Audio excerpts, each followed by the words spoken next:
The dust clouds parted as Silas Warren's coach rattled into Yankton, South Dakota, on a sweltering August day in 1876, revealing a woman who would forever change the trajectory of Mason Galloway's life and challenge everything the small frontier town thought it knew about love and acceptance.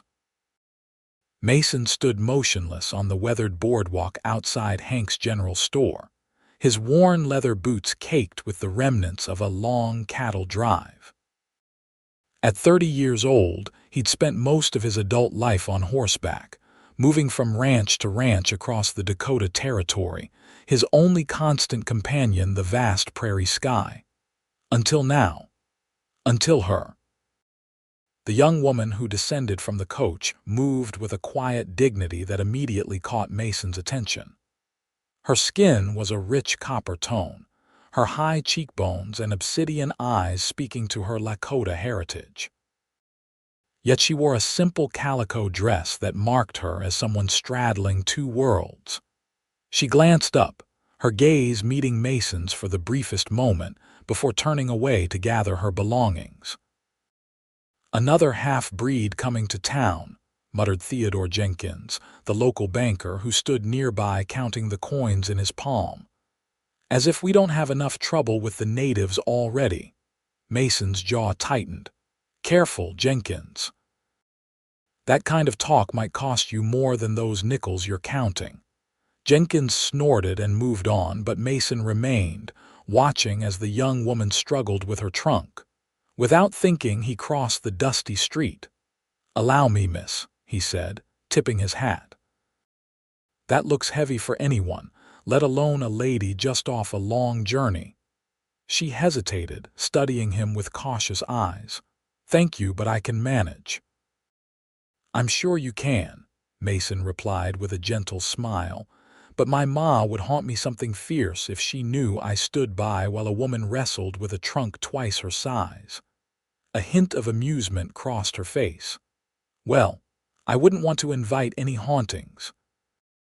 She stepped back, allowing him to take the handle. "I'm Sparrow Whitefeather." "Mason Galloway," he replied, lifting her trunk with ease. "Where are you headed, Miss Whitefeather?" "Mrs. Donovan's boarding house. I've taken a position as the new schoolteacher." Mason's eyebrows shot up. "Schoolteacher? You're early then. Term doesn't start for another month." "I wanted time to settle in," she explained as they began walking, "and to understand the community before I begin teaching its children." Mason nodded, suddenly aware of the stares they were attracting. Yankton had been the territorial capital, until recently, and while it prided itself on being more progressive than some frontier towns, the sight of a white cowboy carrying luggage for a young woman with Lakota blood was still enough to raise eyebrows. "You'll find Yankton has its fair share of small minds," Mason said quietly, "but there are good folks here too. Mrs. Donovan, for one. She doesn't suffer fools, and her biscuits are worth fighting a man for." This earned him a genuine smile from Sparrow, revealing a dimple in her left cheek. "And which category do you fall into, Mr. Galloway? Good folk or small minds?" "I try to keep an open mind and a steady heart," he answered honestly. "Out on the range, a man learns quick that judging another by anything but their actions is a waste of precious time." They reached Mrs. Donovan's two-story clapboard house, its white paint gleaming in the afternoon sun. The Irish widow had turned her home into the finest boarding house in Yankton after her husband died in a mining accident 5 years prior. "Well, this is it," Mason said, setting down the trunk. "Mrs. Donovan will look after you. She's expecting you." "Thank you for your kindness, Mr. Galloway." Sparrow extended her hand and Mason took it gently. Her palm was soft against his calloused one, but he could feel strength in her grip. "Mason, please." "And it was no trouble at all, Miss Whitefeather." "Mrs.," she corrected softly, "but please call me Sparrow." Mason's heart sank slightly at the "Mrs." before he could catch himself. "Your husband will be joining you later," a shadow passed over her face. No, he died. 2 winters ago.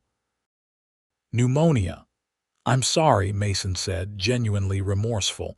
That's a hard path to walk. Life continues, she said simply, and I've found my calling in teaching. The door opened behind them, revealing the robust figure of Mrs. Donovan, her red hair streaked with silver and her face creased with a warm smile.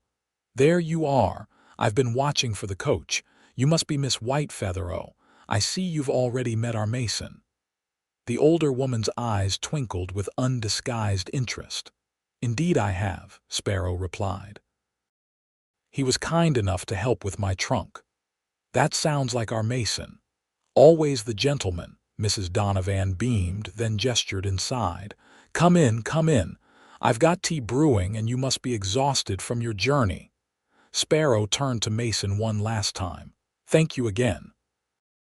My pleasure, he replied, tipping his hat once more. Welcome to Yankton, Sparrow. As he walked away, Mason couldn't help but glance back at the boarding house. Something about Sparrow Whitefeather had touched him in a way he hadn't experienced before. Her quiet dignity, the sadness behind her eyes, the courage it must have taken to come to a strange town alone, all of it stirred something in his chest. But a voice in the back of his mind reminded him of the reality. She was a widow, a half Lakota woman in a town where such things mattered, and he was just a cowboy with little to offer but a wanderer's heart.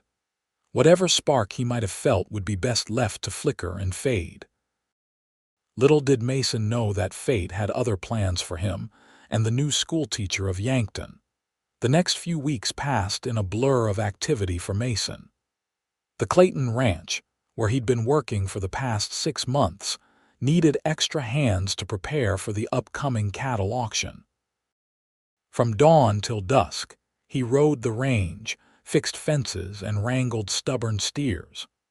But despite the exhaustion that clung to his bones each night, thoughts of Sparrow Whitefeather persistently drifted through his mind.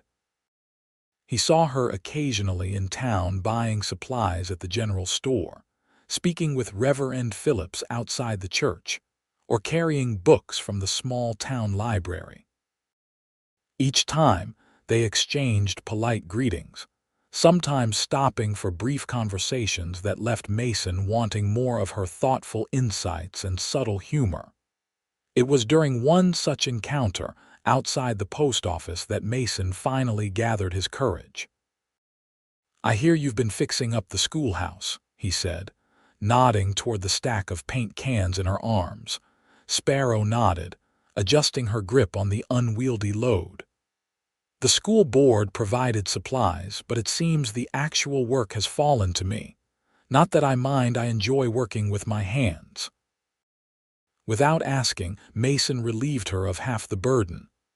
I have a day off tomorrow, he said, trying to sound casual. I could help if you'd like. I'm handy with a hammer and decent with a paintbrush. Sparrow studied him for a moment, her dark eyes unreadable. Why would you want to spend your day off working, Mr. Galloway, Mason? He reminded her. And truth be told, idle hands make me restless. Besides, he added with a small smile, it's for the children. What kind of heartless cowboy would I be to deny the young-uns a properly painted schoolhouse? This earned him another glimpse of that dimple. Very well, Mason. I would appreciate the help. I'll be there at sunrise. Sunrise it is. True to her word, Sparrow was already at the schoolhouse when Mason arrived the next morning, the first golden rays of dawn stretching across the prairie. The one-room building sat on the outskirts of town, built 5 years earlier, when Yankton's population had swelled with the gold rush. Now it served about 20 children of various ages from town and nearby farms. Sparrow had tied her long black hair back with a red bandana and wore a simple work dress with the sleeves rolled up. She was on her knees, scrubbing the wooden floor with vigor. You started without me, Mason called from the doorway. She looked up, a strand of hair falling across her face. The day waits for no one, Cowboy, Mason laughed, setting down the box of tools he'd brought. Fair enough. What would you like me to tackle first? They worked together throughout the morning, falling into an easy rhythm. Mason repaired loose boards in the floor and walls while Sparrow cleaned years of grime from the windows. They spoke little at first, but as the hours passed, conversation flowed more freely. "How did you come to be in Yankton?" Sparrow asked as they took a break, sharing a jug of cold water on the schoolhouse steps. Mason wiped his brow with his sleeve. "Been drifting since I was 16. My folks had a small farm in Minnesota, but after they died cholera there wasn't much reason to stay. I've worked ranches from Montana to Texas, but something about Dakota keeps pulling me back." "The open sky," Sparrow nodded, understanding in her eyes. "It speaks to the soul." "Exactly that." "What about you? Where were you before this?" Sparrow gazed toward the distant horizon. "I was born near the Black Hills. My mother was Lakota, my father a fur trader from Pennsylvania. They sent me to a mission school when I was 8. Her voice held no bitterness, just a simple stating of fact. "I had a gift for learning, so they sent me to a teacher's college in St. Louis when I was older." "That's where you met your husband," Mason ventured. She nodded. "Thomas was a doctor. We were going to open a clinic for the Lakota people, but—" She trailed off, her fingers absently touching a small beaded pouch that hung from a leather cord around her neck. "I'm sorry," Mason said quietly. "As am I," she replied, then straightened her shoulders. "But as I told you, life continues. I still wanted to serve my mother's people, but the reservation wouldn't accept me as a teacher too white, and many white towns wouldn't either too Indian." A wry smile touched her lips. "Yankton seems to be making an exception, though I suspect that's more due to desperation than acceptance." "Their loss is our gain," Mason said simply. They returned to work, painting the walls a fresh white. As they worked, Mason told stories of his travels, cattle drives in Texas, gold mining in Colorado, even a brief stint as a horse trainer for a cavalry unit. Sparrow shared tales of the Lakota, stories passed down from her mother, and her experiences teaching in St. Louis. By late afternoon, the transformation was remarkable. The schoolhouse gleamed with fresh paint, clean windows allowed sunlight to flood the room, and the repaired desks stood in neat rows.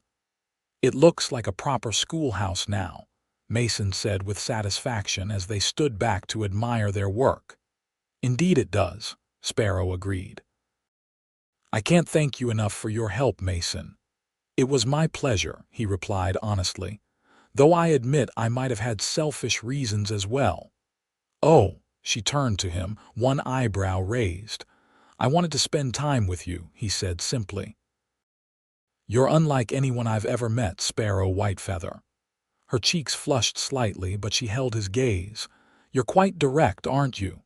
Life's too short not to be, especially out here." He hesitated, then pressed on. "Would you allow me to call on you properly?"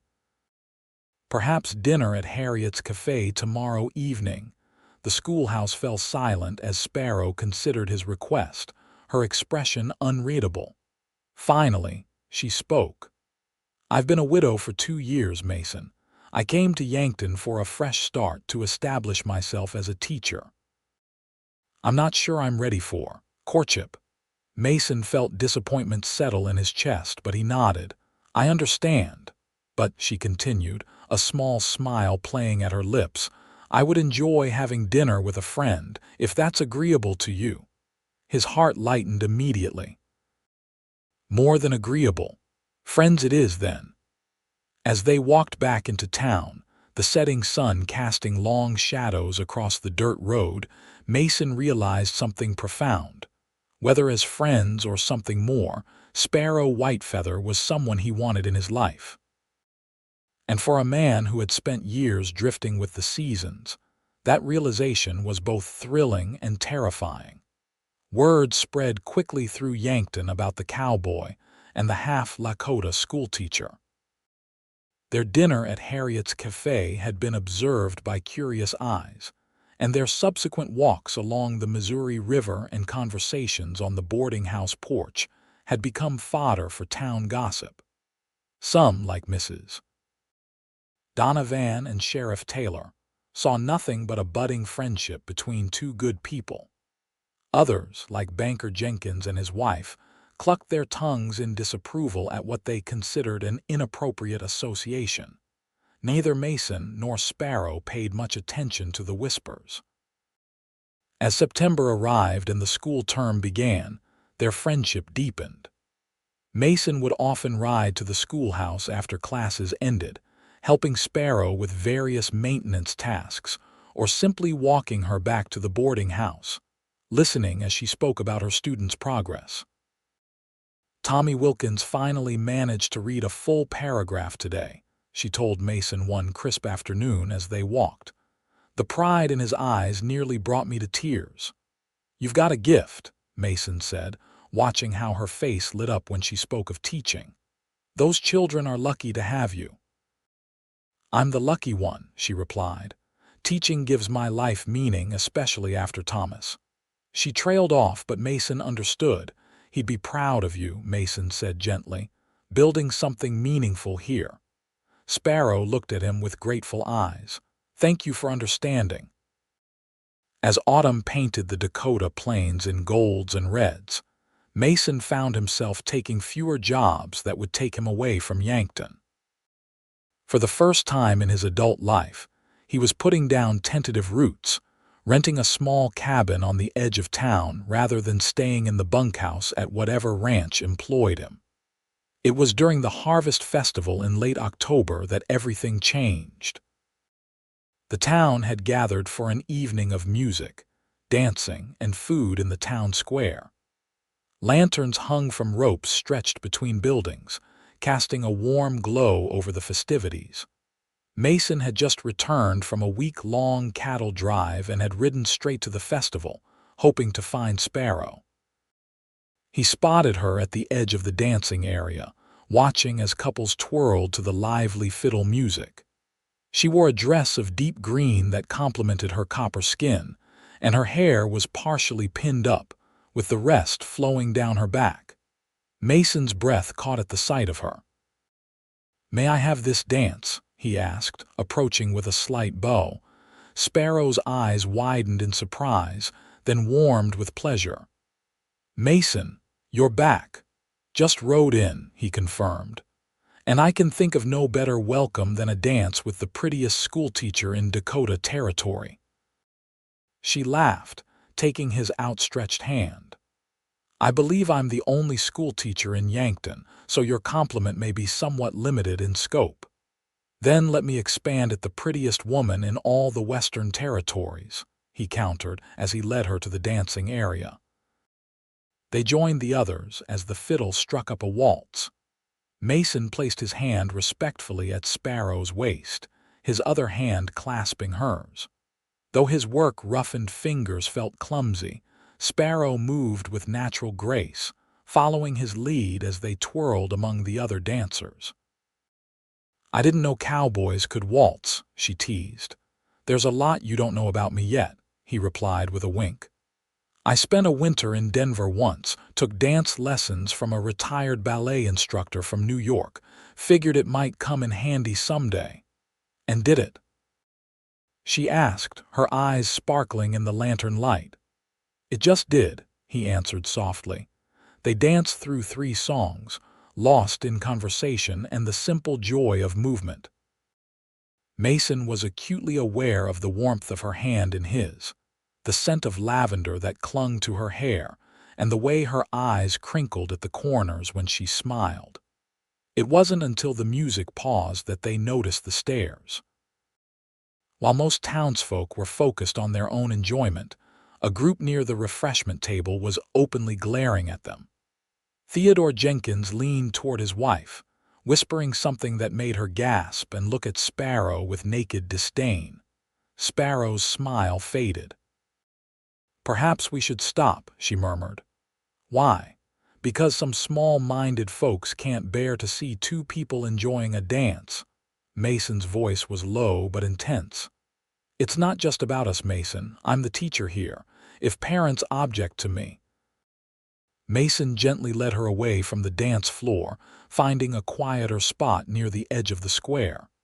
You can't live your life afraid of what others might think, Sparrow. That's easy for you to say, she replied, a rare flash of anger in her eyes. You're a white man. You can leave tomorrow and find work anywhere. I had to fight for this position, and I have nowhere else to go if I lose it. The truth of her words hit Mason like a physical blow. You're right, he acknowledged after a moment. I'm sorry. Her expression softened. No, I'm sorry. You didn't deserve that. It's just complicated. Miss Whitefeather, a sharp voice interrupted them. They turned to see Reverend Phillips approaching, his thin face set in stern lines. A word, if you please. Mason stepped slightly in front of Sparrow, instinctively protective. Evening, Reverend. Fine festival you've organized. The preacher barely spared Mason a glance. Miss Whitefeather, as chairman of the school board, I feel obligated to remind you of the moral example you're expected to set for your pupils. I wasn't aware that dancing constituted a moral failing, Reverend, Sparrow replied evenly. It's not the dancing itself, but rather. He glanced disparagingly at Mason, the company you keep and the attention you're drawing. Several parents have expressed concern. Mason felt his temper rising. Reverend, with all due respect, it's all right, Mason, Sparrow interrupted, placing a calming hand on his arm. Reverend Phillips, I assure you I take my responsibilities as a teacher very seriously. If you have specific concerns about my conduct in the classroom, I would be happy to address them. However, my personal associations during my own time are just that, personal. The preacher's face reddened. The school board may feel differently. Good evening to you both. He turned on his heel and stalked away. Mason watched him go, then looked at Sparrow. I'm sorry if I've caused you trouble. She shook her head. You didn't.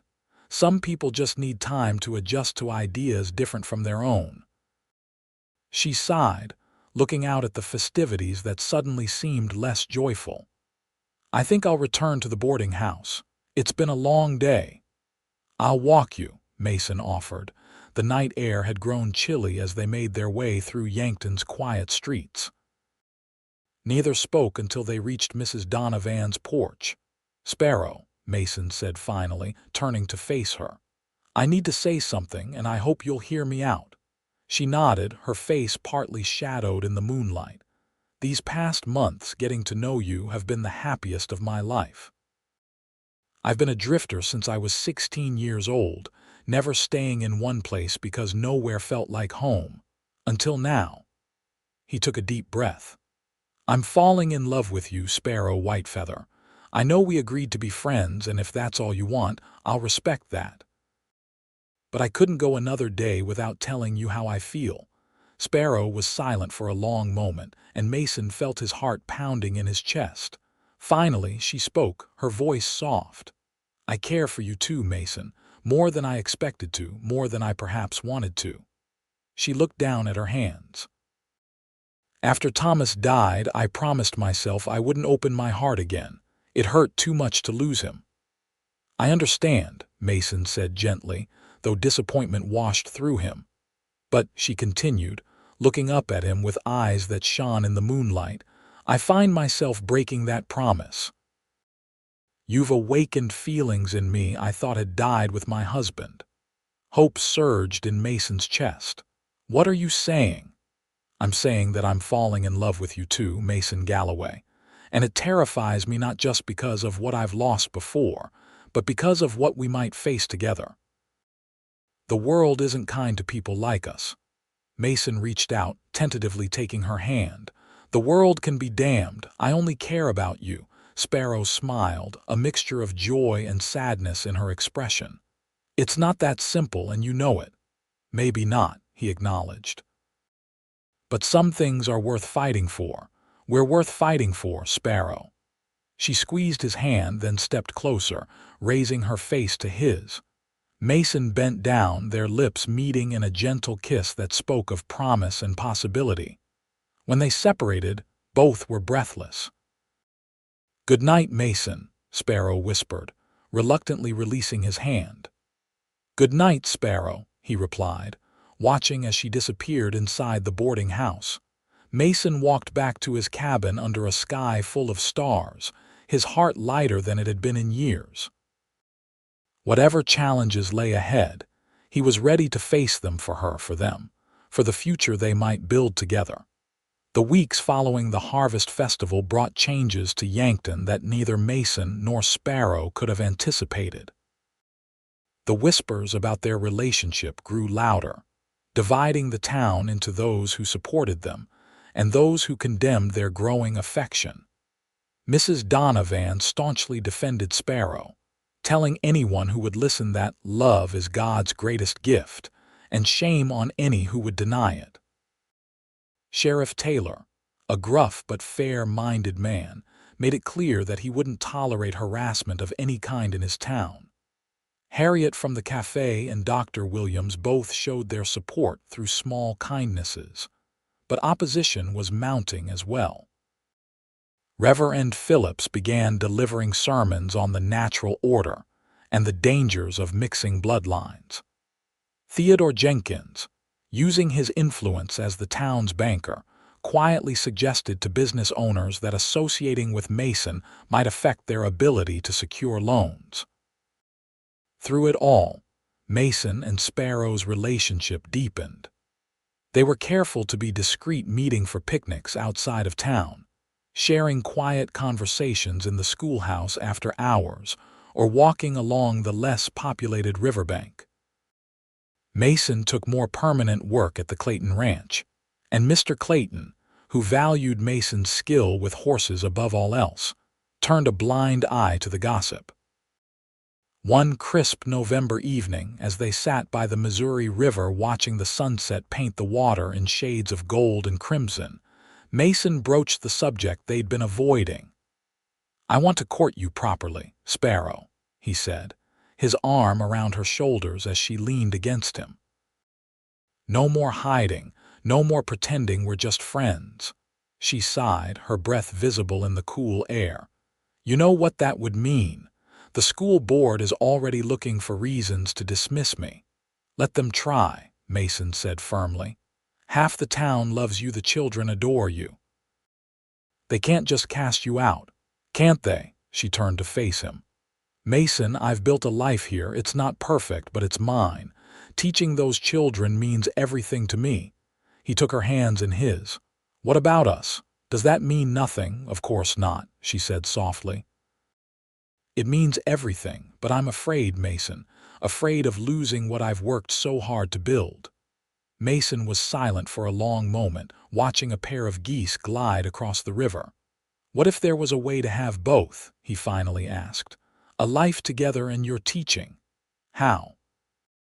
"Marry me," he said simply. Sparrow's eyes widened. "Mason." "I mean it," he continued, his voice growing more confident. "I love you, Sparrow Whitefeather. I want to build a life with you. And as a married woman with a respected husband, respected by some," she interjected. "By enough," he countered. "The point is, they'd have less cause to dismiss you.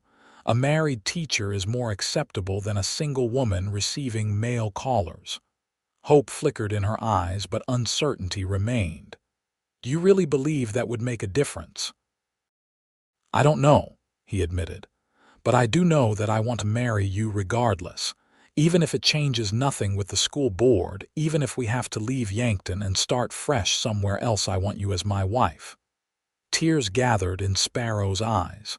"You would leave Yankton for me?" "I would go anywhere for you," he said simply.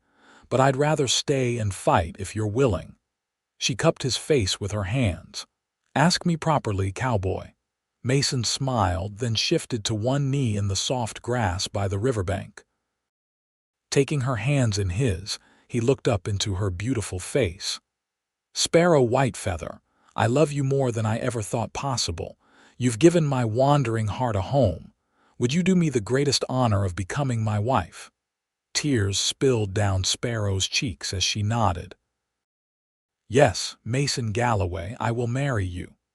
He stood and pulled her into his arms, their kiss filled with promise and joy. When they finally separated, both laughing and crying at once, Mason pressed his forehead to hers. "We'll go to Reverend Phillips tomorrow," he said. "Request to be married in the church, proper and respectable." "You think he'll agree?" Sparrow asked, doubt creeping into her voice. "He's a man of God," Mason said, though his own voice held a note of uncertainty. "Surely he'll see the love we share and honor it."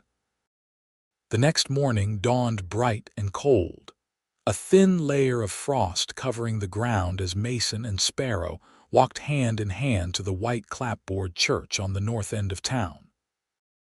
They had dressed in their Sunday best, Mason in a clean black suit he kept for special occasions, Sparrow in a deep blue dress that highlighted the warmth of her skin. The church was empty save for Reverend Phillips, who was arranging hymnals in the pews. He looked up as they entered, surprise quickly replaced by wariness on his thin face. "Mr. Galloway, Miss Whitefeather," he acknowledged stiffly. "What brings you to the Lord's house this morning?" Mason squeezed Sparrow's hand reassuringly. "We've come with a request, Reverend. Sparrow has done me the honor of accepting my proposal of marriage. We would like to be wed here, in the church, with your blessing." The Reverend's eyebrows shot up, and he glanced between them as if trying to determine whether this was some kind of jest. Finding only sincerity in their expressions, he cleared his throat. "I see. Well, this is unexpected, is it?" Mason asked. "I believe our affection for one another has been rather obvious to the town." "Affection is one thing, Mr. Galloway. Marriage is quite another."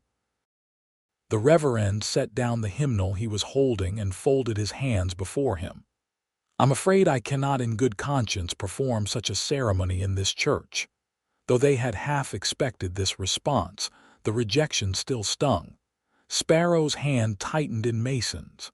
"May I ask why?" she questioned, her voice steady despite the hurt Mason could see in her eyes. Reverend Phillips shifted uncomfortably. "The Bible teaches us that we are to be equally yoked. Your different backgrounds would make for a union that many in this congregation would find objectionable." "Different backgrounds," Mason repeated, anger beginning to simmer in his chest. "You mean because Sparrow is half Lakota, among other considerations, yes." The Reverend had the grace to look somewhat embarrassed. "Miss Whitefeather, you yourself must recognize the difficulties such a union would present. As the schoolteacher, you have a responsibility to uphold the moral standards of this community." "And loving Mason violates those standards?" Sparrow asked, a rare edge entering her voice. "The appearance of impropriety. There is nothing improper about love," Mason interrupted, struggling to keep his temper in check. "Reverend, you preach every Sunday about God's love for all his children. How can you stand there and deny two of those children the right to express their love through the sacred bond of marriage?"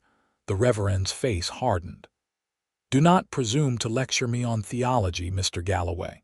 My decision stands. I cannot and will not perform this ceremony in this church." Mason felt Sparrow tugging gently at his arm, a silent plea to leave before words were said that couldn't be taken back. He took a deep breath, then nodded stiffly. "Thank you for your time, Reverend," he said formally. "God's blessings on your day." They turned and walked out of the church, the heavy wooden door closing behind them with a sound of finality. Once outside, Mason's carefully maintained composure cracked, and he slammed his fist against the church's outer wall. "Damn him," he growled, hiding behind the Bible to justify his prejudice. Sparrow placed a calming hand on his arm. "It's not surprising, Mason. We knew this might happen. "Knowing and experiencing are different things," he replied, his anger giving way to sadness. "You deserve better than this, Sparrow. Better than being judged for something as meaningless as the color of your skin or the blood in your veins." She reached up to touch his face, her eyes filled with a quiet dignity that humbled him. "This changes nothing between us. We don't need Reverend Phillips or his church to validate our love." Mason covered her hand with his. "No, we don't, and this isn't over." He straightened his shoulders, determination replacing his earlier despair. "There are other ways to be married, other preachers, other churches." "The nearest town with a church is 40 miles away," Sparrow pointed out practically.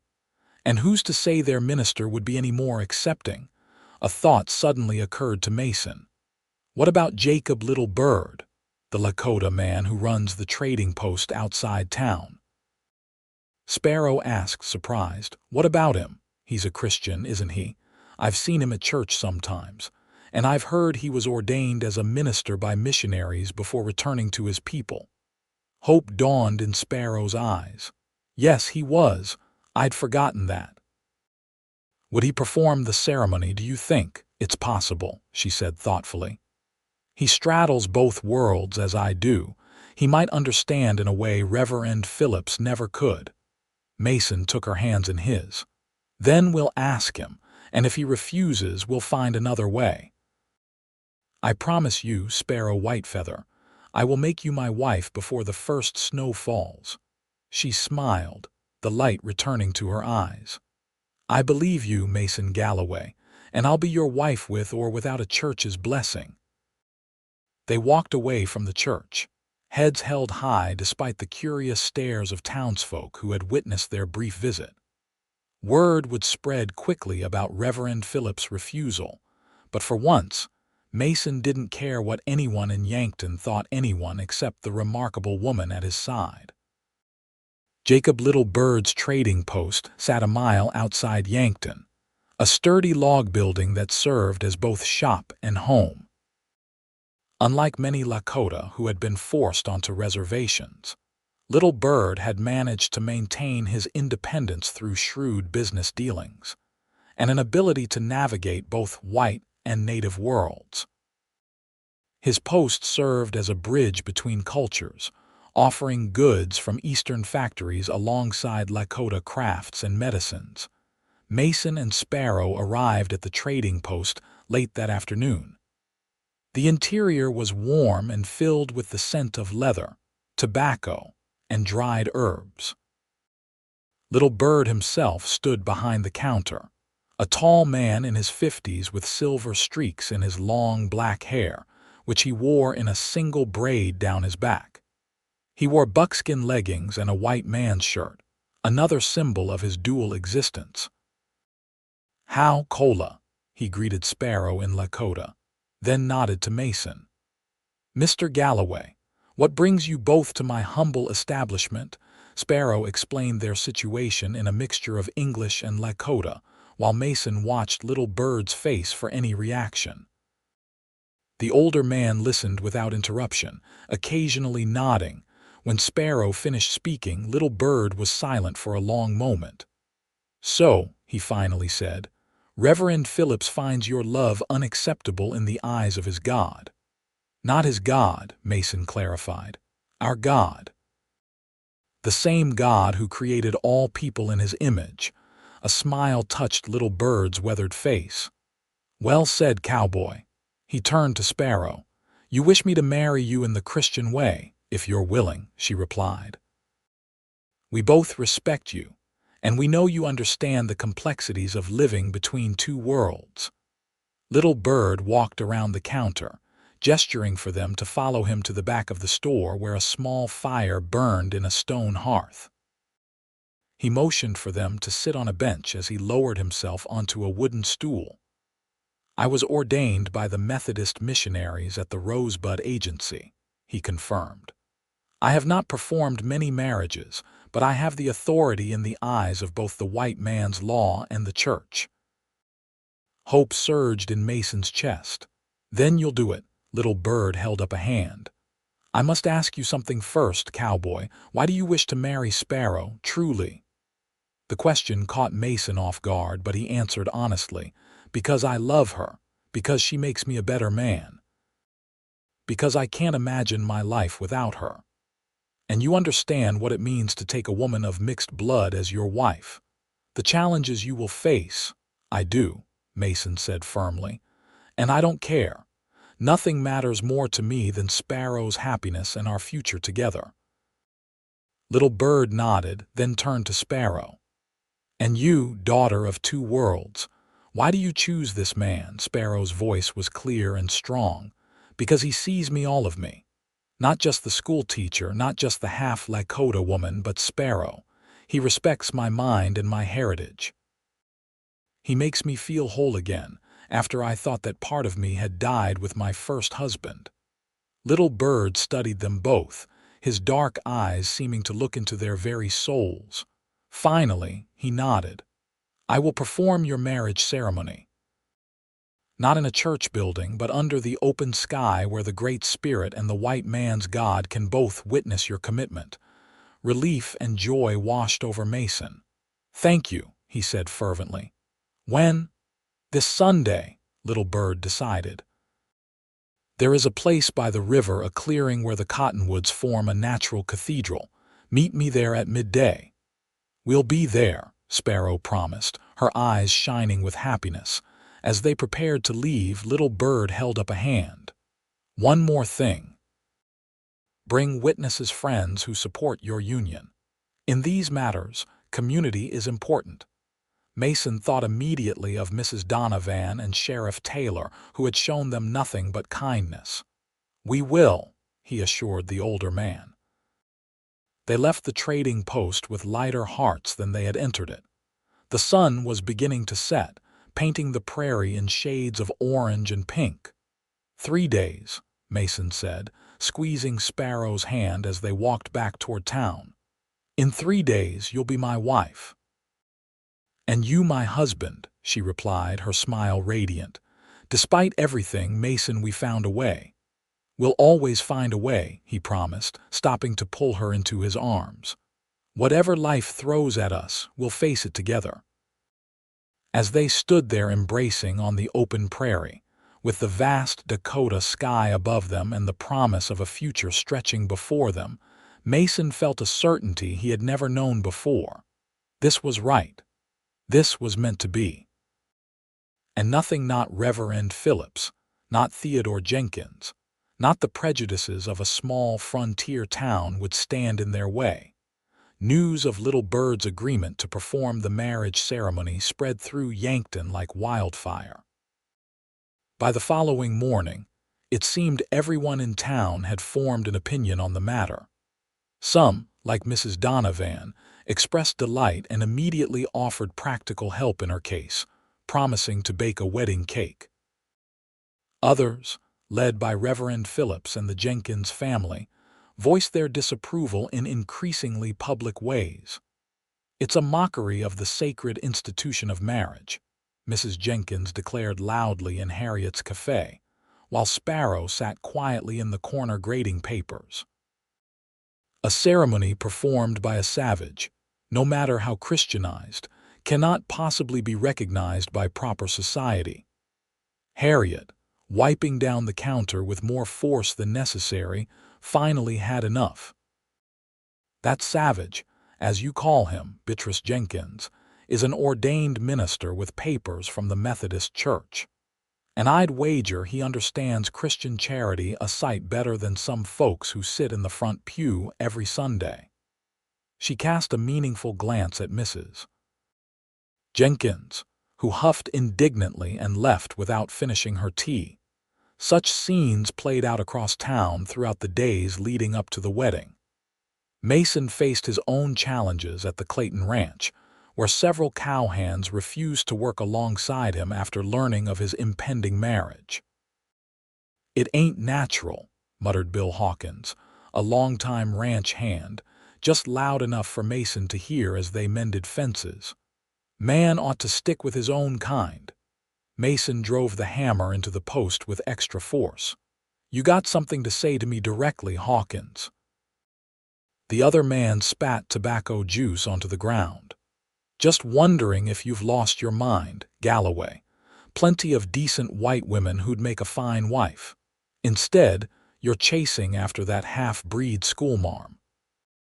Mason dropped his hammer and grabbed Hawkins by the shirt front, shoving him against the newly repaired fence.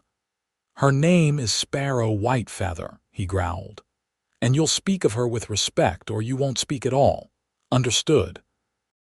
Fear flashed in Hawkins' eyes at the intensity of Mason's reaction.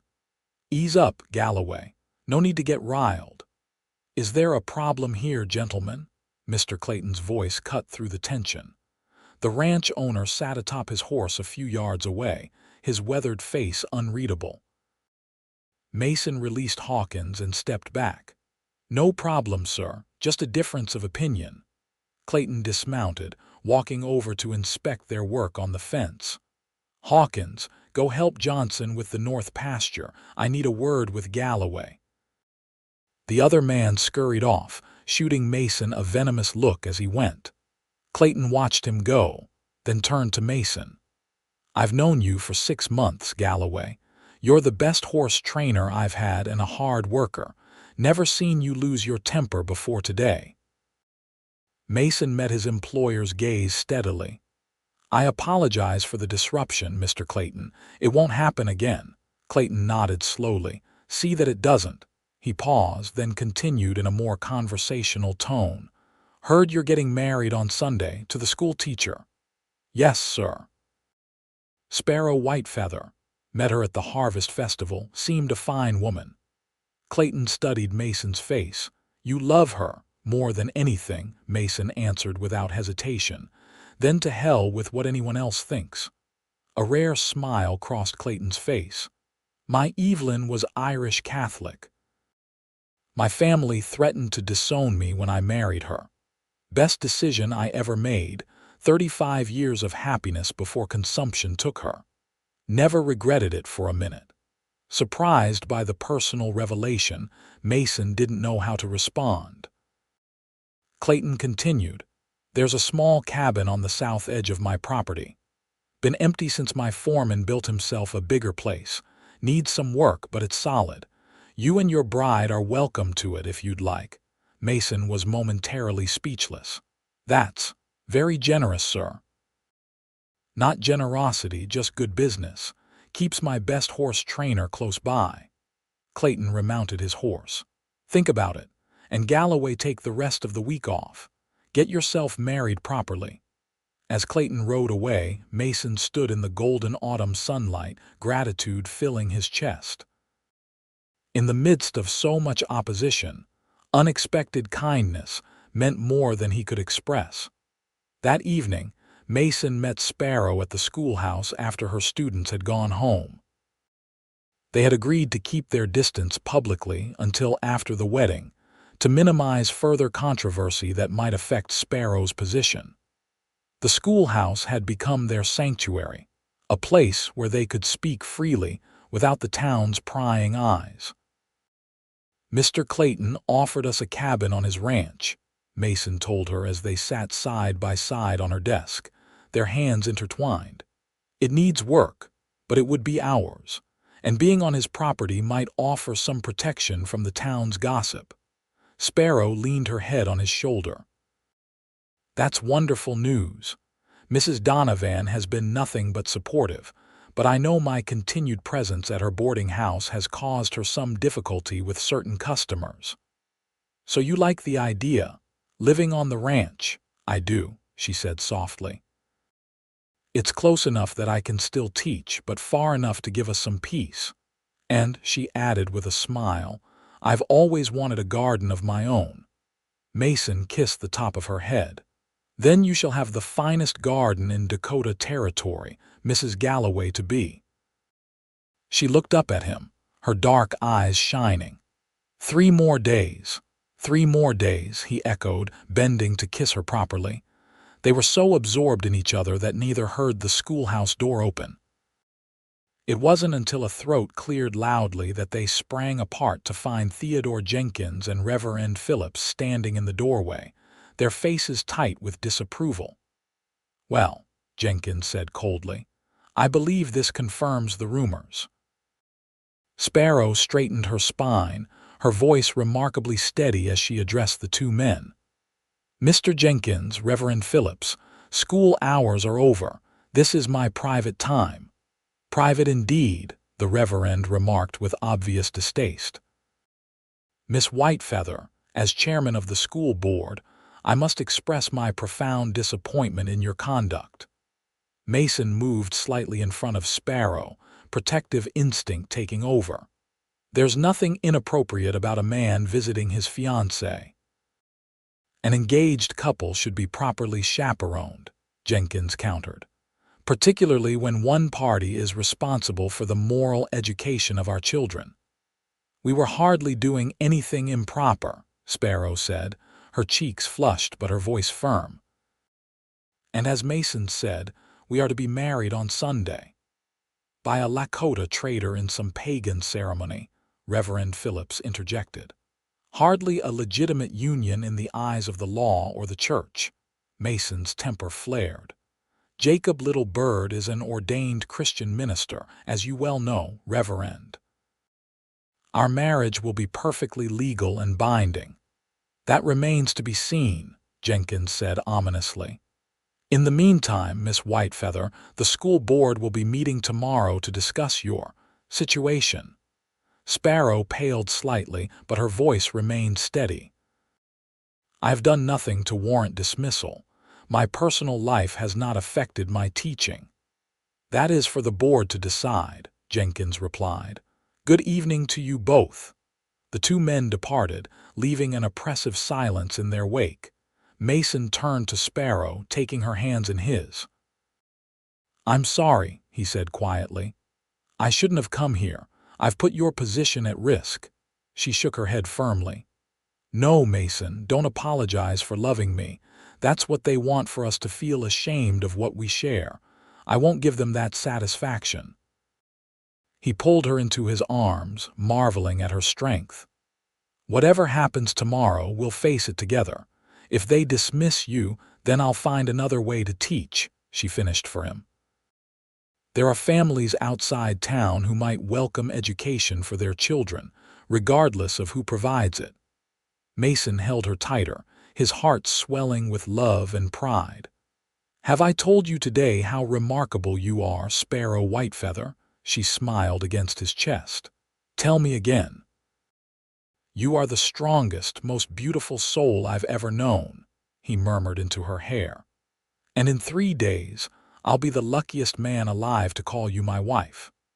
As they left the schoolhouse together, the setting sun bathed Yankton in golden light. Despite the confrontation with Jenkins and the Reverend, despite the uncertainty of tomorrow's school board meeting, Mason felt a profound sense of peace. Whatever challenges lay ahead, they would weather them side by side. The school board meeting the next day was as contentious as they had feared. Held in the town hall, it drew a crowd that spilled out onto the street. Sparrow sat alone at a table facing the board members Reverend Phillips, Theodore Jenkins, Dr. Williams, and Mrs. Henderson, the mayor's wife. Mason had wanted to be there, but Sparrow had gently suggested his presence might only inflame tensions further. The charges against her were vague but damning in the eyes of some. Moral impropriety and conduct unbecoming a teacher. Dr. Williams, who had always been kind to Sparrow, argued forcefully in her defense. "Miss Whitefeather has done nothing wrong," he insisted. "Her teaching is exemplary. The children adore her, and her private life is her own concern." "A teacher's life is never entirely private," Reverend Phillips countered. "They shape young minds not only through lessons but through example." "And what example would we set by dismissing a talented teacher for the crime of falling in love?" Mrs. Henderson asked pointedly. Though the mayor's wife was generally conservative in her views, She had developed a fondness for Sparrow during their work together on the town's education committee. The debate continued for hours, with testimony from parents both for and against Sparrow's continued employment. As the sun began to set, the board finally called for a vote. It ended in a deadlock: 2 in favor of dismissal, Reverend Phillips and Jenkins, 2 against Dr. Williams and Mrs. Henderson. "It seems we are at an impasse," Dr. Williams observed. "Not quite," Jenkins replied with a thin smile. As school board chairman, Reverend Phillips has the authority to break a tie. All eyes turned to the Reverend, whose face betrayed no emotion as he considered his decision. The room fell silent, the tension palpable. Finally, he spoke. "Miss Whitefeather, your academic qualifications are not in question. Your teaching methods have produced admirable results in your students." He paused, adjusting his spectacles. "However, I cannot in good conscience endorse a union between you and Mr. Galloway, nor can I support the example such a relationship sets for the impressionable children of this town." Sparrow's heart sank, though she maintained her composure. "That said," the Reverend continued, surprising everyone, "I am not prepared to dismiss you at this time. Instead, I propose a compromise. You may continue teaching until the end of the term in December. By then, the board will have had time to secure a replacement, and you will have fulfilled your contractual obligations." Murmurs rippled through the crowd. It wasn't a victory, but neither was it an immediate defeat. "And after my wedding on Sunday?" Sparrow asked quietly. "Will that change your decision?" The Reverend's expression hardened slightly. "If you choose to go through with this ceremony, that is your affair, but I would strongly advise reconsidering." Sparrow stood, her dignity intact despite the conditional nature of the reprieve. "Thank you for allowing me to complete the term, Reverend. The children's education is my primary concern." She gathered her shawl around her shoulders. "And yes, I will be marrying Mason Galloway on Sunday. I look forward to seeing you all at school on Monday morning." With that, she walked out of the town hall, head held high, leaving a buzz of conversation in her wake. Mason was waiting for her outside, his face tight with anxiety. "What happened?" he asked, taking her hands. "I can finish the term," she told him. "After that." She shrugged, a small smile playing at her lips. "After that, we'll figure it out together." Relief flooded his features. "Together," he agreed, squeezing her hands. "Always." Sunday dawned clear and crisp, the kind of perfect autumn day that seemed made for new beginnings. Mason rose before the sun, too excited and nervous to sleep. He shaved carefully, donned his best suit newly brushed by Mrs. Donovan, and polished his boots until they gleamed. At the boarding house, Sparrow was similarly engaged in wedding preparations. Mrs. Donovan had insisted on treating the day as the special occasion it was, regardless of the town's divided opinion. She had helped Sparrow alter a beautiful cream-colored dress, adding Lakota beadwork that Sparrow had brought with her from St. Louis, a wedding gift from her mother years ago, intended for her first marriage but never used. "Something old, something new," Mrs. Donovan declared, fastening a simple pearl necklace around Sparrow's neck. "The dress is old but newly altered, and these pearls are my gift to you." Tears welled in Sparrow's eyes. "Mrs. Donovan, I can't possibly—" "Nonsense," the older woman interrupted briskly. "I've no daughter to give them to, and they suit you perfectly." Her eyes softened as she stepped back to admire the bride. "You look beautiful, my dear. That cowboy of yours won't know what hit him." By midday, a small procession made its way to the clearing by the river that little bird had described. Mason rode ahead with Sheriff Taylor, while Mrs. Donovan drove her buggy with Sparrow and Harriet from the cafe. To their surprise, Several others joined them along the way: Dr. Williams and his wife, Mr. Clayton, and a few of the more open-minded ranch hands, and even a few parents of Sparrow's students.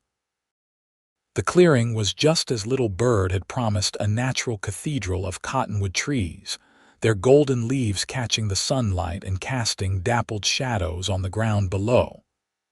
The Missouri River flowed nearby, its gentle murmur providing a peaceful backdrop. Little Bird had arrived early, arranging a simple altar of river stones and setting up 2 rows of benches borrowed from the trading post. Mason stood nervously beside Little Bird, adjusting his string tie for the dozenth time. Sheriff Taylor clapped him on the shoulder. "Steady, son. She'll be here." As if on cue, Mrs. Donovan's buggy appeared at the edge of the clearing. Mason's breath caught in his throat as Sparrow descended, radiant in her cream dress with Lakota beadwork glittering in the sunlight. She carried a small bouquet of prairie wildflowers that Mrs. Donovan must have gathered that morning. Someone Mason never knew who began to play a fiddle, a sweet, simple melody that served as a wedding march. Sparrow walked slowly toward him, her eyes never leaving his face. When she reached his side, he took her hands, unable to believe his good fortune.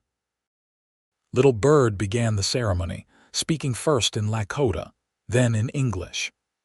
"We gather today under the open sky, in the presence of Wakantanka, the great mystery, whom the white man calls God.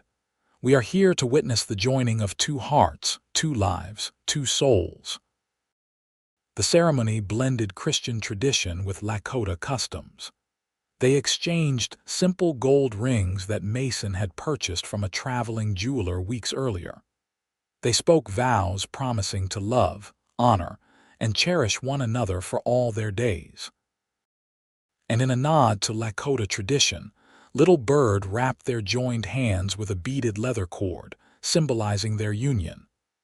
"What God has joined together, let no man put asunder," Little Bird pronounced. "By the authority vested in me by both church and state, I now pronounce you husband and wife." He smiled at Mason. "You may kiss your bride, Cowboy." Mason needed no further encouragement. He gathered Sparrow in his arms and kissed her tenderly, pouring all his love and promise into that single embrace. Their guests applauded, some with tears in their eyes, moved by the simple beauty of the ceremony and the obvious love between the couple. As they turned to face their friends, now husband and wife, Mason noticed movement at the edge of the clearing. To his astonishment, Reverend Phillips stood there, partially hidden by a cottonwood tree. Their eyes met briefly, and though the Reverend didn't smile, he gave a small, almost imperceptible nod before disappearing back into the trees. "Did you see?"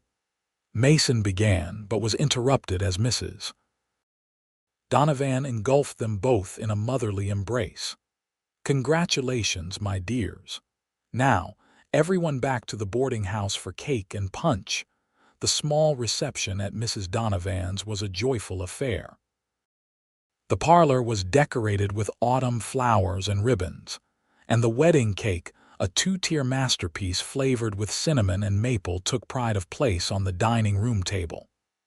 Friends offered toasts, shared stories, and expressed their good wishes for the newlyweds.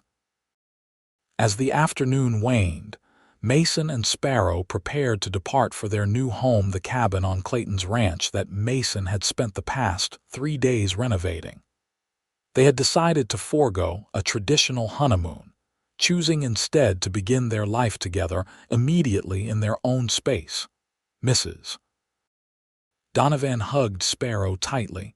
"You'll always have a home here if you need it," she whispered, "but I hope your new home brings you every happiness." "Thank you for everything," Sparrow replied, her voice thick with emotion. "I don't know what I would have done without your support." Outside, friends had decorated Clayton's wagon with ribbons and flowers.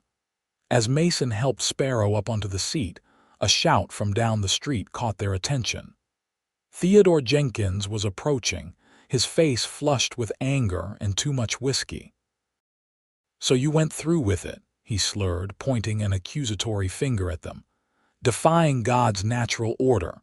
Sheriff Taylor stepped between Jenkins and the wagon. "That's enough, Theodore. Go home and sleep it off." Jenkins tried to push past the sheriff, but Taylor held firm. "I said go home. Don't make me lock you up on a Sunday." With a final venomous glare at Mason and Sparrow, Jenkins turned and staggered away. Mason felt Sparrow's hand slip into his. "Don't let him spoil this day," she said softly. "It's perfect just as it is." Mason lifted her hand to his lips. "You're right. Nothing could spoil today." He took up the reins and called to their friends, "Thank you all. God bless you." As they drove away toward their new home, Mason felt a profound sense of gratitude washing over him. Despite the opposition they had faced, despite the prejudice and misunderstanding, they had found love and acceptance where it truly mattered. They had a home, friends who supported them, and most importantly, they had each other. The late afternoon sun bathed the prairie in golden light as they approached the small cabin. Mason had worked hard to make it welcoming for his bride, repairing the roof, replacing broken window panes, and building a new porch swing where they could sit together and watch the sunset. He drew the wagon to a halt before their new home. "Welcome home, Mrs. Galloway," he said, his voice husky with emotion. Sparrow's eyes shone as she took in the cabin with its freshly painted door and curtains at the windows, another gift from Mrs. Donovan.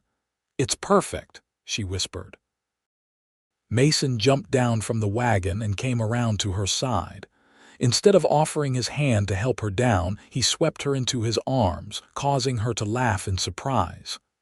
"Mason, what are you doing?"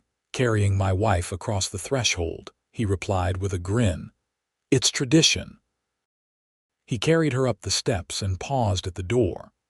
"I meant what I said in my vows, Sparrow. I will love you and honor you all the days of my life. Whatever comes, we'll face it together." She touched his face tenderly. "And I will love you until the stars fade from the sky, Mason Galloway." As he carried her into their home, Mason felt a sense of completion he had never known before. His wandering days were over.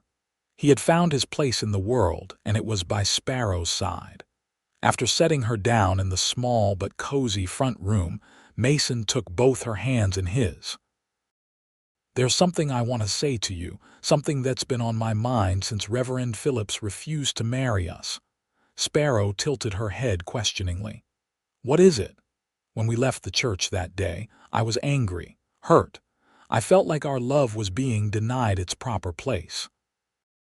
Mason's voice was earnest as he continued, "But standing by the river today with our friends around us and the sky above, I realized something important." "What?" she asked softly. Mason's eyes shone with conviction. "God sees our love, Sparrow. Not just the God of church buildings and Sunday services, but the true God who created all things and all people. He sees our hearts and he blesses what we share."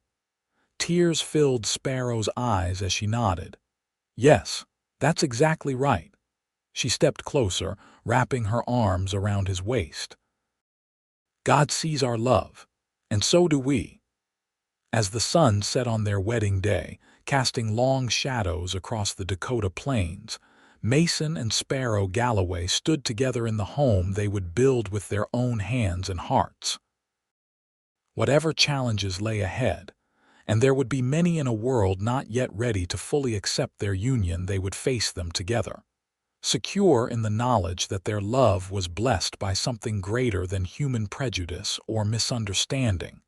God saw their love, and that was enough. The first months of marriage brought both joys and challenges to Mason and Sparrow. Their cabin, though small, became a warm and welcoming home. Mason continued his work at the Clayton Ranch, his skill with horses earning him a reputation that extended beyond Yankton. Sparrow finished the school term as promised, pouring her heart into teaching the children who had come to adore her. December arrived with bitter winds and the first heavy snow of the season. On the last day of the school term, Sparrow's students presented her with a handmade quilt, each square stitched by a different child, with help from their mothers. Even children whose parents had opposed her marriage had contributed, a testament to the impact she had made on their young lives. "We don't want you to go, Miss Whitefeather, Mrs. Galloway," said Tommy Wilkins, the boy who had struggled so much with reading at the beginning of the term, and now could proudly read full pages aloud. "Yeah," added Sarah Jenkins, Theodore's daughter, who had ignored her father's prohibition against participating in the gift. "You're the best teacher we've ever had." Sparrow knelt to their level, touched beyond words. "Thank you all. Teaching you has been one of the greatest privileges of my life." She left the schoolhouse that day with mixed emotions, pride in what she had accomplished, sadness at leaving, but also a quiet determination to continue teaching in some capacity. Mason was waiting for her outside with their wagon, ready to take her home through the swirling snow. "How was your last day?" he asked, helping her up onto the seat. "Wonderful and heartbreaking," she admitted as they set off. "The children gave me a quilt. Even Sarah Jenkins contributed." Mason raised his eyebrows in surprise. "Jenkins let his daughter participate?" "I doubt he knew," Sparrow replied with a small smile. "Sarah has her mother's independent streak." They rode in companionable silence for a while, the only sound the crunch of snow beneath the wagon wheels and the occasional snort from the horses. "I've been thinking," Mason said finally, "about your teaching." Sparrow glanced at him curiously. "What about it?" "You mentioned once that there might be families outside town who would welcome education for their children." "Yes," she nodded. "Homesteaders often struggle to provide schooling, especially in winter when travel is difficult." "What if," Mason suggested, excitement growing in his voice, "you were to start your own school, not in town but at our place? We could convert the old storage shed into a small schoolroom. It's sound, and with some work it could be comfortable even in winter." Sparrow's eyes widened at the possibility. "You think people would send their children?" "I know they would," Mason said confidently. "I've already spoken with a few of the ranchers and farmers while making my rounds. Johnson has 4 children with no schooling at all. The Petersons have twins who are 8 and haven't learned their letters yet. And the Red Hawk family at the edge of the reservation has 3 children who speak perfect English but have nowhere to learn reading and writing." Hope bloomed in Sparrow's chest. "A school of our own," she murmured. "With no school board to answer to. Just you and the children and the subjects you believe matter most," Mason confirmed. "What do you think?" Sparrow's answer was to throw her arms around his neck, nearly causing him to drop the reins. "I think you're the most wonderful husband a woman could ask for," she declared, planting a kiss on his cold cheek. Mason laughed, steadying the horses. "I'll take that as a yes." By January, the storage shed had been transformed. Mason had added windows for light, installed a small stove for heat, built sturdy benches and desks, and even constructed a proper blackboard. Sparrow had sewn curtains, arranged books she had collected, and prepared lessons for students of varying ages and abilities. Word spread quickly through the outlying farms and ranches. On the first day of Sparrow's new school, 8 children arrived, the Johnson and Peterson children Mason had mentioned, plus 2 from the Red Hawk family. Within a month, that number had grown to 15, with children coming from as far as 10 miles away. Those who lived too far to travel daily boarded with the Galloways during the week, turning the small cabin into a lively household. Mason found he enjoyed having the children around, especially the Lakota children, who taught him words in their language and showed him games he had never played before. He often joined them during their midday break, organizing impromptu riding lessons or baseball games in the ranch yard. Spring arrived, melting the snow and bringing new growth to the prairie. With the warmer weather came more students, including, to everyone's surprise, Sarah Jenkins. She arrived one April morning, riding a pony and carrying a note from her mother. "Pa doesn't know," she confided to Sparrow. "Ma says she'll handle him, but that I deserve a proper education, and you're the only one who can give it to me." Sparrow welcomed the girl with open arms, touched by Mrs. Jenkins' trust and Sarah's determination. It was a small victory in the ongoing struggle for acceptance, but a meaningful one. Not all reactions were positive, of course.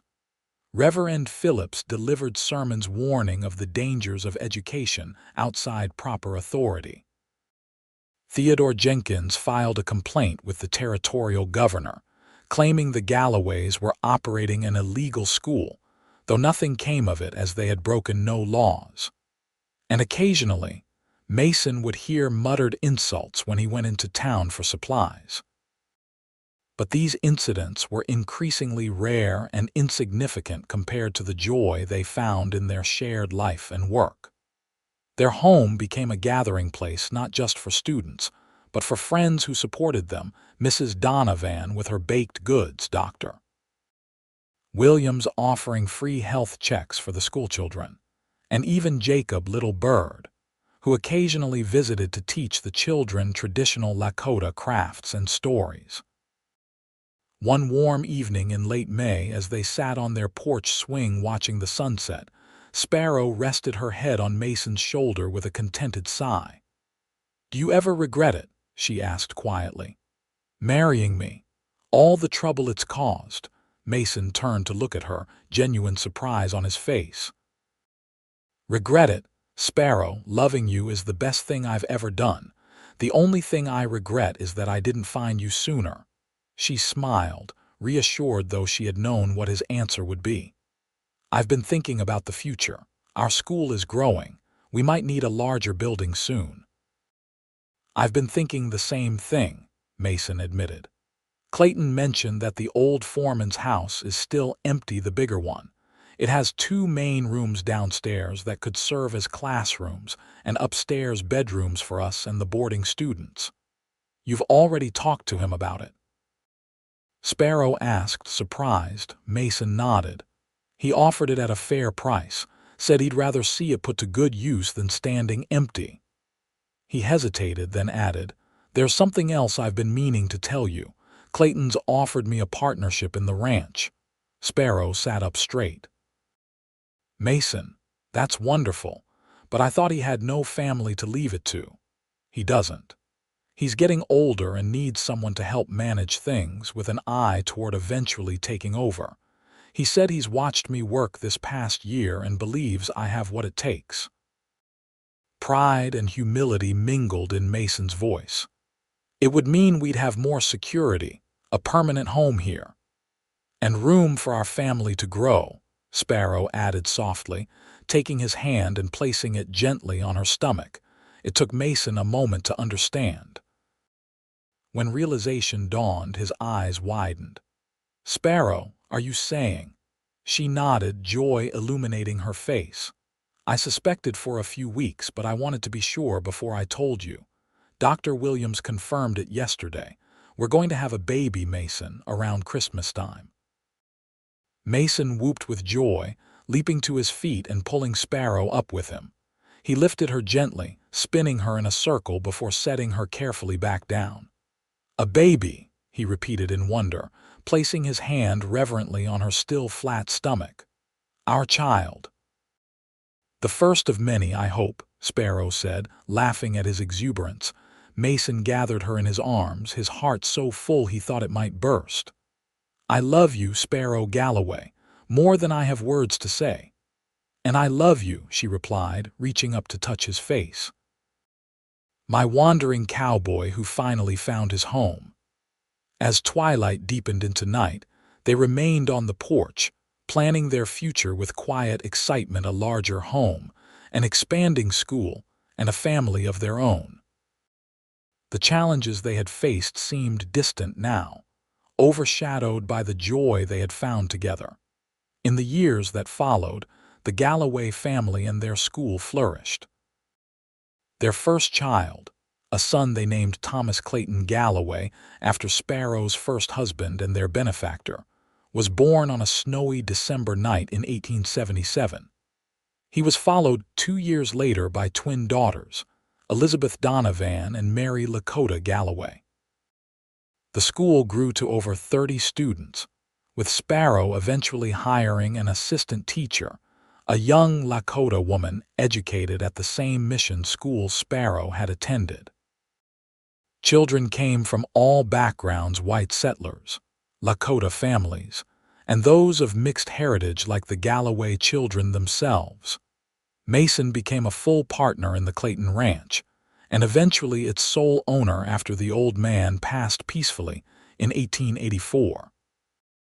He expanded the operation, breeding some of the finest horses in the territory, while always making time to teach his children to ride and to help with the school. Yankton itself changed too, gradually accepting what once had seemed scandalous. When Reverend Phillips retired in 1882, the new minister, a young man with progressive ideas, made a point of visiting the Galloway school and inviting the family to attend services. Theodore Jenkins eventually moved to Sioux Falls to pursue banking opportunities there, much to everyone's relief. On a warm summer evening in 1886, the Galloways hosted a celebration marking the 10th anniversary of their school. The ranch yard was filled with current and former students, friends, and supporters. Tables groaned under the weight of food contributed by families from town and country alike. Fiddle music filled the air as children played and adults reminisced. Mason stood on the porch of their home, the former foreman's house, now expanded to accommodate their family of 5 and up to 10 boarding students, watching the festivities with satisfaction. At 40 years old, his hair was touched with silver at the temples, and laugh lines crinkled the corners of his eyes, but he stood as tall and straight as he had a decade earlier. Sparrow joined him, slipping her arm through his. At 38, she was more beautiful than ever to his eyes, her black hair still untouched by gray, her face serene with the confidence of a woman who knows her own worth and place in the world. "Quite a gathering," she observed, smiling as she watched their children play a game of tag with their friends. Thomas, a sturdy 9-year-old with his father's blue eyes and his mother's copper complexion. The twins delicate but fierce at 7, with their mother's black hair and their father's determined chin. 10 years, Mason mused. Sometimes it feels like yesterday that I saw you step down from that stagecoach. Other times it seems like you've always been part of my life. In the ways that matter, I think I have, Sparrow replied. Our souls recognized each other that day, even if our minds didn't yet understand. Mason nodded, pulling her closer. Do you remember what I said to you on our wedding night about God seeing our love? Of course, she said softly. It was exactly what I needed to hear after everything we'd been through. I believe it even more strongly now, Mason said, his voice deep with emotion as he surveyed the life they had built together, their children, their school, their home, and the community that had gradually formed around them, transcending the divisions of race and background that once seemed insurmountable. From across the yard, Jacob Little Bird caught Mason's eye and raised his hand in greeting. Now in his 70s, the old trader still ran his post, though his son managed the day-to-day operations. He had become a dear friend to the Galloways over the years, a grandfather figure to their children, and a living link to Sparrow's Lakota heritage. Next to Little Bird stood another unexpected figure, Reverend Phillips, now stooped with age but still recognizable. He had returned to Yankton for a visit, and had accepted the Galloway's invitation with what seemed like genuine pleasure. Over the years, his rigid views had softened somewhat, perhaps due to his experiences in the larger world beyond Yankton. "Look who's talking," Sparrow murmured, nodding toward the two elderly men who now stood in conversation, heads bent toward each other. Mason smiled. "Wonders never cease." Mrs. Donovan bustled toward them, her red hair now completely silver but her energy undiminished. She carried their youngest daughter on her hip, the child's arms wrapped trustingly around the older woman's neck. "This little miss claims she's hungry again," Mrs. Donovan announced, handing Mary to Sparrow. "Though how that's possible after 2 pieces of my apple pie, I can't imagine." "Growing girl," Mason chuckled, ruffling his daughter's dark curls. "Thank you for looking after her, Mrs. D." "My pleasure, as always," the widow replied with a wink. "Now you two should join the dancing. I'll keep an eye on your brood." As Mrs. Donovan herded their children toward the refreshment table, Mason turned to his wife with a bow. "Mrs. Galloway, would you do me the honor?" Sparrow curtsied playfully. "With pleasure, Mr. Galloway." They joined the other couples, dancing to a lively reel, their movements perfectly synchronized after years of partnership. As they twirled beneath the star-studded Dakota sky, surrounded by friends and family, Mason felt a profound sense of gratitude for the journey that had brought them to this moment. From a chance meeting on a dusty street, through prejudice and opposition, to the creation of a home and family that defied convention, their love had endured and flourished. What had once scandalized Yankton had become a source of pride for the community, proof that love could indeed transcend the artificial boundaries humans created. Later that night, after the guests had departed and their children were tucked safely in bed, Mason and Sparrow sat on their porch swing, a familiar ritual they had maintained through a decade of marriage. The prairie stretched before them, bathed in silver moonlight, vast and beautiful. 10 years, Sparrow mused, echoing Mason's earlier words. "What do you think the next 10 will bring?" Mason considered this, his arm draped comfortably around her shoulders. "More students, more adventures with our children as they grow, perhaps grandchildren someday, though not too soon, I hope." She laughed softly. "Agreed, and what about you? Any dreams still unfulfilled?" he thought for a moment. "I'd like to see more of this country someday, not as a drifter but with you and the children. Show Thomas the mountains, take the girls to see the ocean." "That sounds wonderful," Sparrow agreed. "We could visit during summer breaks." They fell into comfortable silence, rocking gently as crickets sang in the tall grass. Finally, Mason spoke again, his voice thoughtful. "You know what I'm most grateful for, looking back on these 10 years?" "What's that?" Sparrow asked, nestling closer against his side. "That Reverend Phillips refused to marry us," Mason said with a chuckle. "If he hadn't, we might never have found little Bird. We might have had a proper church wedding that satisfied convention, but missed the beauty of what we created instead, a marriage and a life that truly honored both your heritage and mine." Sparrow nodded, understanding perfectly. "God's plan isn't always what we expect," she said softly. "But it's always better than what we could have imagined for ourselves." Mason kissed the top of her head, his heart full of peace and contentment. "God sees our love," he murmured, repeating the words that had sustained them through good times and bad. "And so does everyone else now." "Yes," Sparrow agreed, lifting her face for a proper kiss. "They finally see what we've known all along." As the moon continued its arc across the vast Dakota sky, Mason and Sparrow Galloway remained on their porch, counting their blessings and planning their future, a future built on love that had withstood every test and emerged stronger for the trials it had endured. Their story, which began with rejection and prejudice, had transformed into one of acceptance and understanding. What started as two people defying convention had become a family and a community united by love and respect for difference.